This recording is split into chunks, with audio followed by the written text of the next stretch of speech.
গ্রীষ্মের উজ্জ্বল রোদে ঘাসভরিং মনের সুখে গান গাইছিল আর অলসভাবে ঘুরে বেড়াচ্ছিল। পাশের ক্ষেতেই পিঁপড়েটি কিন্তু তখন কঠিন পরিশ্রম করছিল। ছোট ছোট শস্যদানা সংগ্রহ করে শীতকালের জন্য তাদের ঘরে জমা করছিল।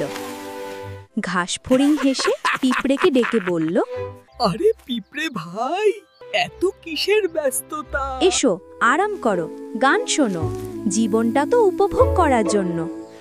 পিঁপড়েটি থামল না, ঘাসফড়িংকে শান্তভাবে উত্তর দিল, শীতকাল আসছে ভাই, এখন কাজ না করলে তখন খাদ্যের অভাবে ভুগতে হবে। সে আরও বলল, তাই এখন থেকেই ভবিষ্যতের জন্য তৈরি হতে হবে।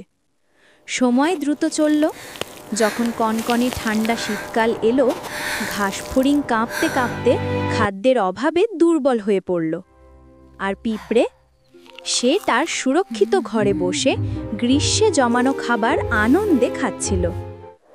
ঘাসফড়িং তখন বুঝতে পারল, অলসতা নয়, সঠিক সময়ে পরিশ্রমী বুদ্ধিমানের কাজ। এই গল্পটি থেকে আমরা শিখতে পারলাম যে আজকের পরিশ্রমই ভবিষ্যতের আনন্দ নিশ্চিত করে। Click the subscribe button and subscribe to our YouTube channel. Don't forget to click the bell icon for more videos.